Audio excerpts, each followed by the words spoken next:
Hi, how are you? Welcome back to my channel. So excited you're here because I have some book recommendations for you. I have 9 spring horror books that feel like a creepy fairy tale. I'm trying to do more like seasonal videos and things like that. I love seasonal videos, I love watching them, and this is actually really fun for me to put together. Some of these are books that I've read, and some of them are on my spring TBR. I actually did a lot of research on the ones that I haven't read, looked at reviews, looked at the synopsis, things like that. So I'm pretty confident in my recommendation that these are spring vibes and feel like a creepy fairy tale. I'm going to start with the ones that I have read, and then we'll get into the ones that are on my spring TBR. And some of these actually I read very recently. So I've already started my spring reading. So first recommendation is What Moves the Dead by T. Kingfisher. This is my very first T. Kingfisher book, and I really enjoyed it. This is a retelling of The Fall of the House of Usher, and I feel like everybody had read this but me. So maybe you've already read this one. Very atmospheric. This is very gothic, it's earthy, it's full of mushrooms, and so it's full of fungi and these really weird hairs, which you could probably tell by the cover. But this is just all vibes. The characters were very interesting and very strange. I've heard going into this one, like, be careful of reviews. So I knew that. I didn't read reviews. I didn't know anything about it going into it except for what was in the synopsis. So I was very careful, and I was surprised. I was very lucky in that nobody spoiled this for me, but I loved it. I was blown away. Really enjoyed it. That's all I can really say. But definitely spring vibes. Definitely that creepy fairy tale vibes, and you are transported to a whole nother world. Loved it. Next up, In the Roses of Pieria by Anna Burke. This is actually part of a series. This is the first one. First of all, look how pretty this cover is. It is absolutely gorgeous. It is covered in mushrooms and roses. The edges also have mushrooms and flowers. I think I've showed this one off before, but it is freaking stunning. The jacket is actually reversible, so the other side is more, just so I can show you real quick, the other side is more dark. So if I wanted, but I kind of like the bright on this one. I think it's really pretty. For once, I chose the brighter side instead of the dark. And then the inside has dark flowers as well. I have a signed edition because this was from, this one was from Twisted Retreat, I believe. But it is absolutely stunning. Yes, it's a Twisted Retreat. So I freaking love this edition of it. I just think it is so pretty, and it screams spring. This follows Clara, and Clara is an archivist, and she's gotten a new job working at this estate for Agatha Montague. She's translating all of these documents for Agatha. When she's going through these documents, she finds these romantic letters, and she's like wrapped up into this whole thing and is completely captivated by it. And these letters are like thousands of years old. It's very fascinating. So there's like a love story wrapped up in here as well with these letters.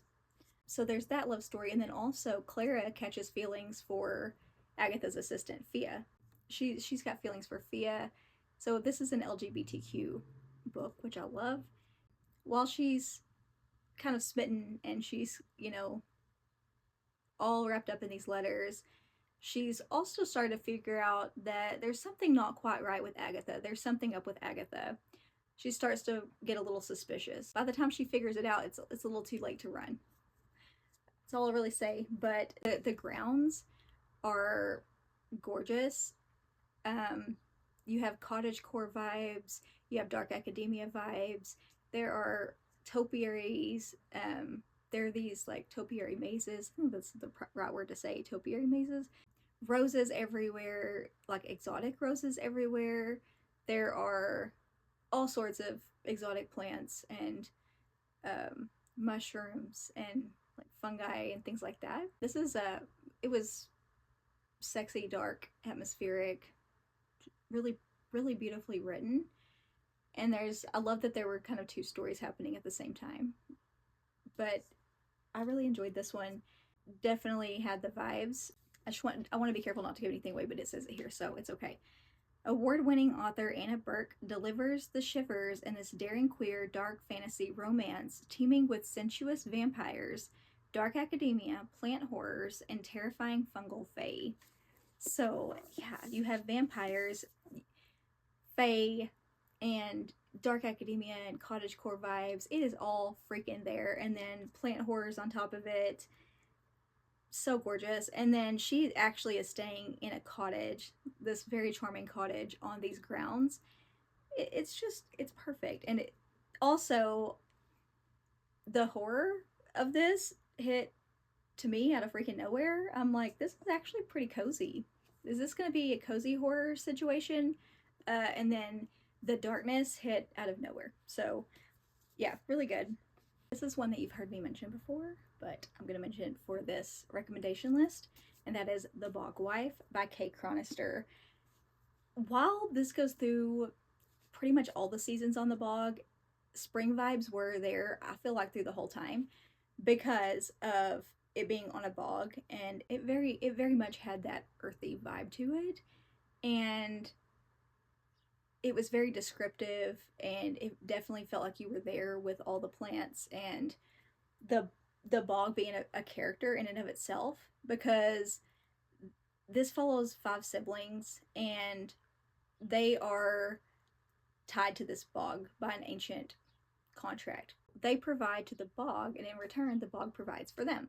By tradition, when the patriarch of the family is sacrificed to the bog would provide a wife for the eldest son.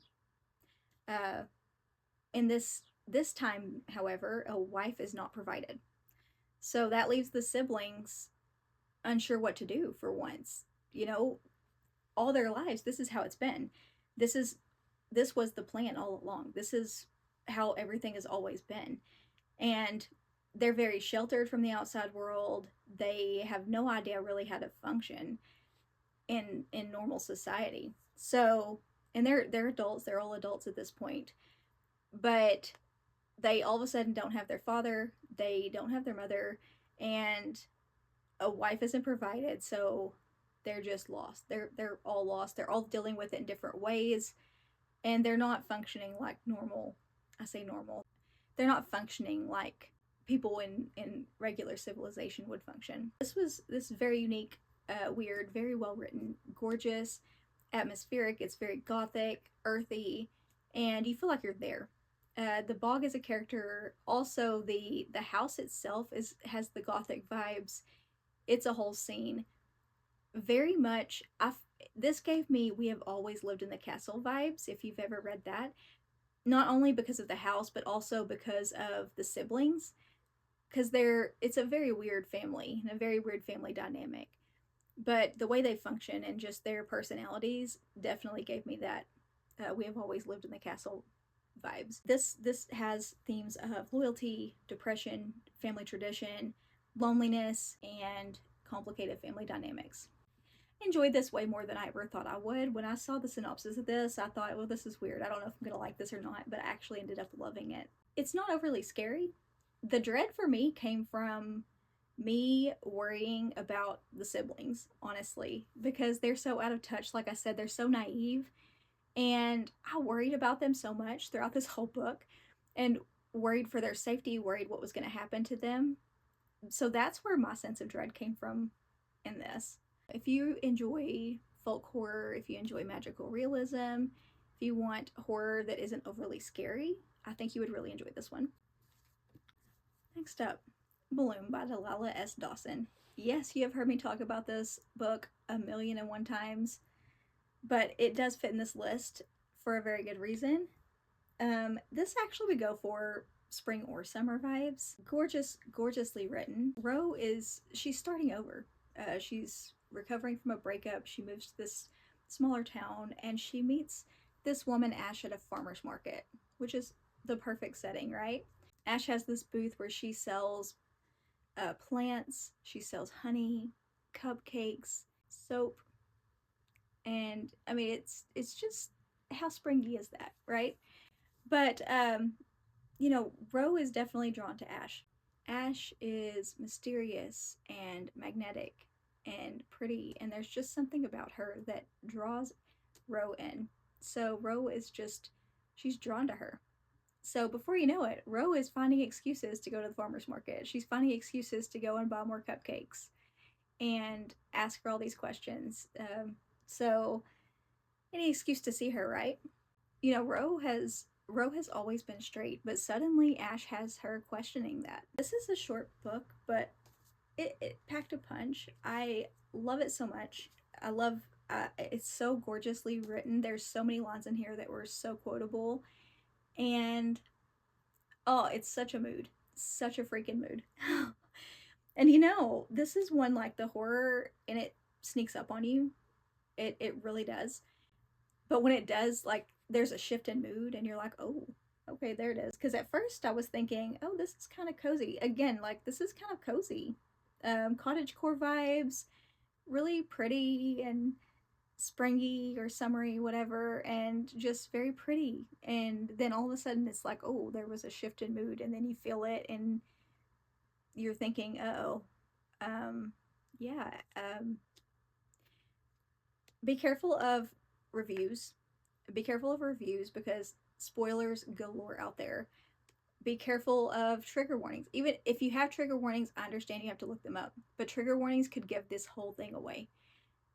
The biggest complaint I see on negative reviews of this is that it can be kind of predictable because you have hints.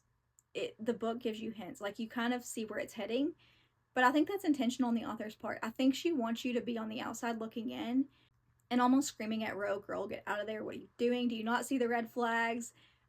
Because she should, because you as a reader do. But Ro is just like, oh, this just must be how gay relationships are. This just must be how it is. I just need to give her her space. But you're like, girl, no, like get out of there. What are you doing? Because you see that, you see it coming. Even though I saw it coming, even though I knew what was going to happen, I was still blown away. I was still surprised. There are still surprises in there that you don't see coming. This says, told in lush, delectable prose, this is a deliciously dark tale of passion taking an unsavory turn. So yeah, you know something's going to happen. You don't exactly know what, but yeah, you do have the hints. You know, you kind of have an idea where it's going, but even still, it's worth a read. It's gorgeous. Absolutely gorgeous. I could read it over and over. Even knowing where it's going, I could still keep reading it over and over again. I loved it. This isn't exactly an obvious choice. This is one that's, it's not obvious, but I really enjoyed it, and that is Mungwort by James Noll. And I accidentally got a signed copy of this. I ordered, so most of the new ones that I didn't already have on my shelf, I got from thrift books. Because I just knew I wanted some. I knew the vibe I wanted. I already have a few. I had a bunch of these already on my shelf, and so I'm like, ooh, I should do like a spring horror with creepy fairy tale vibes. I already knew that's the direction I wanted, and then there was some that I knew I wanted to buy, and I wanted to read because that's just the mood I was in. Anyways, I accidentally got a signed copy from thrift books. I mean, it's a little messed up. It's like bent a little, but it's actually signed to Jason. Thanks for the send. And it's signed by the author, so that's pretty cool. The top says, a sinister forest, toxic fungus, and the dark secrets of a crazy old woman meet in a tale of vengeance, betrayal, and terror. So this one follows Cece. Cece is a very scrappy, very tough woman. She gets a card from her, like a random card from her father, and like a postcard. He's been missing. So she goes back to the place where he was last seen. And this farm it's crazy there. She ends up working there. That's her kind of cover. And it's very hard work. It's very manual work. And she's working with a whole group of other people who are also very tough. And they're just a really interesting group of people. But they're also very tough. They're all doing this hard work. And long hour days. The bosses are all complete jackasses. The farm is very weird in that the plants are sort of taking over. Like they'll cut the plants back and then they'll grow right back. Like the forest is kind of overtaking the fence, and they'll cut it back and then it'll immediately just grow back. And there are these like there are these toxic fungus balls that keep growing up on the trees. That originally happens, like the plants, there are these toxic flowers. So it's very much the plants are taking over kind of a book. That's a big part of the focus of it. And so she can't really run away because she's there to find her dad. She's there to figure out clues, figure out what happened to her dad, why he's been missing. So that's why she's there. So as long as she can run away, even though the plants are out to get everybody. The plants they're really scary. To make matters even worse, her coworkers start disappearing. So things really take a turn. And on the back it says, at once twisted, horrific, and surprisingly funny, Mungwort does for the forest what Alien did for space. Everybody can hear you scream, but they just don't care. Yeah. Very dark. And the dark tone is like throughout the whole thing. I put on this list because it's plants taking over, so it's very much spring vibes. And it is very creepy. Very creepy. There were some things that happened in this that completely surprised me, completely caught me off guard that I didn't see coming. That's all I'll really say about that. But yeah, I really enjoyed it. Had a good time with it. Also, I loved in this that Cece is a total badass. And y'all know how much I love a strong female lead. And Cece was definitely that. Loved that. Yeah, otherwise, just wild ass plants taking over everything. And it was completely crazy. And yeah, lots more going on than just that. Because, you know, the bosses were complete jerks. And lots more to it that I can't say. But there were some surprises here as well. Now we get into the ones that I have not read yet. Next one is Necrology by Meg Ripley. This is another one that I got from Twisted Retreat recently. I don't believe I've showed you this one, but it is really pretty. The cover itself is very subtle, but there are some hands here holding what looks like knitting needles. I don't know how well you can see that. I've got my camera in a way that I can't even tell how close I am to it this time because it was doing something weird when I had it forward facing. Anyways, the spine is just black on black. The back is black on black with like light purpley color. Okay, the edges though, look how pretty. It's got sort of purple, peach, pink mushrooms and flowers with like a dark purple background. I don't know how well you can see that from here. Hopefully you can see it. It's really pretty. And all of the edges are that way. So, hopefully you can see that. I'm going to take the jacket off real quick so I could show you. This is absolutely gorgeous. This is without the jacket. This is just the naked book.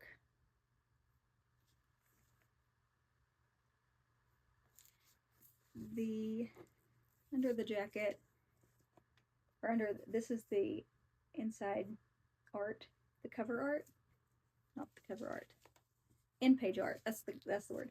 This is the end page art. It's the same.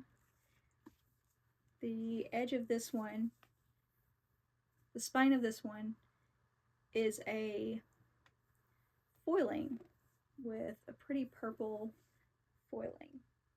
That's really gorgeous. This is, of course, his sign, too, because it came from Twisted Retreat. So pretty. Ooh, right here it says, my spirit is a mighty oak that just won't fall. The back says, in the fantastical aftermath of the Salem witch trials, magical women known as the Dirty have signed a contract swearing off their innate magic in exchange for freedom from violence by non-magical freemen. 200 years later, in a Catskills orphanage, Headmistress Whitetail has sprouted antlers, proof of a violated contract. When her wealthy benefactor visits, proposing marriage, her appearance sparks abuse. Rushing to her teacher's defense, 8-year-old Rabbit curses the beard dead, and Whitetail's arrested on trumped-up charges.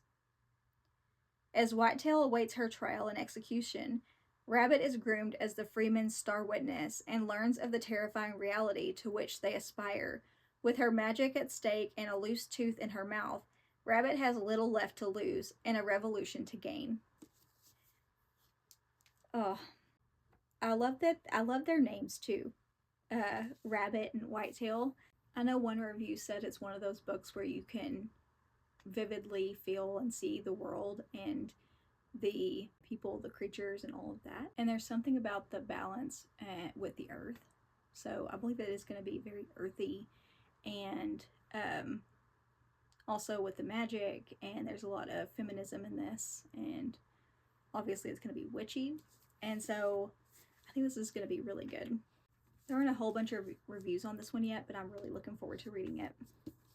Next up is Rappaccini's Daughter by Nathaniel Hawthorne. This is said to be part gothic horror story and part fairy tale, and it is a short story. I love this cover, it's so pretty. It says, taking up his place at the University of Padua, the youthful Giovanni is enchanted to discover a nearby garden of the most exquisite beauty. In it abides a young woman, perhaps the most beautiful Giovanni has ever seen.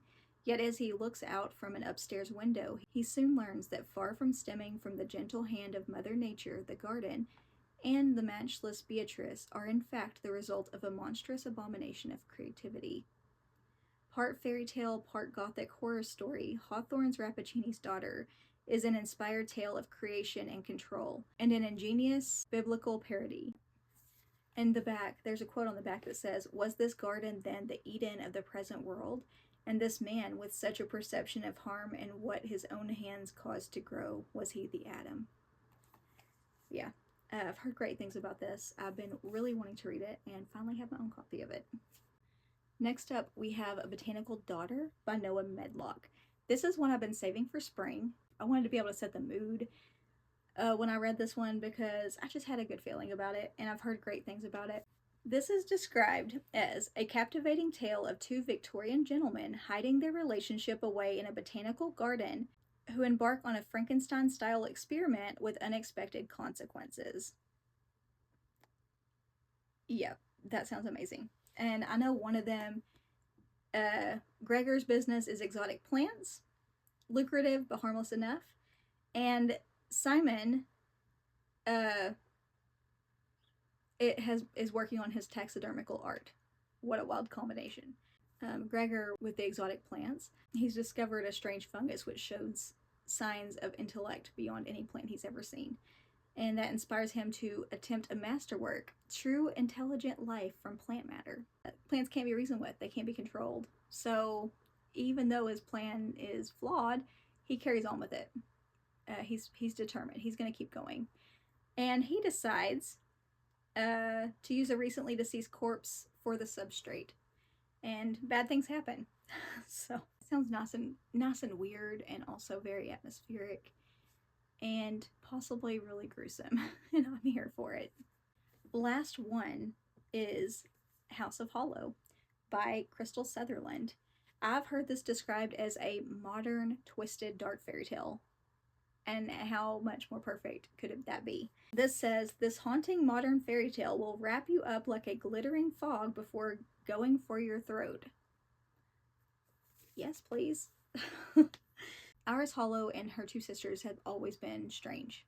As children, they disappeared on a Scottish city street, and they returned a month later. But they had no memory of where they had been, or what had happened to them, or anything. But the weirdest thing is that their appearance began to change. Suddenly, their blue eyes are no longer blue, they're black, and their dark hair is now white. So, strange things are happening. As they grew older, odd, eerie things just sort of followed them wherever they went. It says people find them disturbingly intoxicating, unbearably beautiful, and inexplicably dangerous. Now, 17-year-old Iris is doing all she can to fit in and graduate high school on time, something her two famous, glamorous, globe-trotting older sisters, Gray and Vivi, never managed to do. But when Gray goes missing, leaving behind bizarre clues as to her whereabouts, Iris and Vivi are left to find her. But they aren't the only ones looking. As they brush against the supernatural, Iris quickly realizes that the story she's been told about their past is unraveling, and the world that returned to them seemingly unharmed 10 years ago might just be calling them back again. Sounds great. Sounds really good. Very interesting. Love this cover. This cover is so haunting. I love a good modern fairy tale.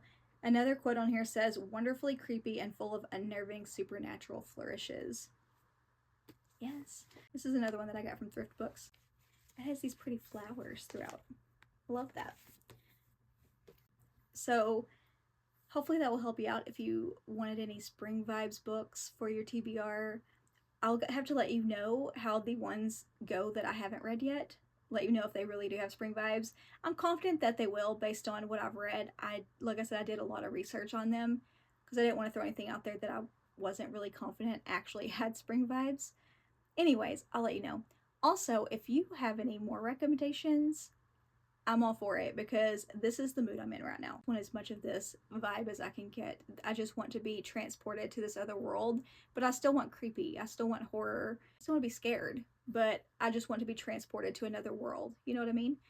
Anyways, next week I have 2 videos. I promised you 2 videos this week. My kids are on spring break. I couldn't get anything done. It's a miracle I'm able to get this one out to you. Next Tuesday will be a tag video. Next Friday I will have a spring reading vlog for you. It'll be like spring vibes, but make it creepy, if that makes sense. I will see you on Tuesday. Bye for now.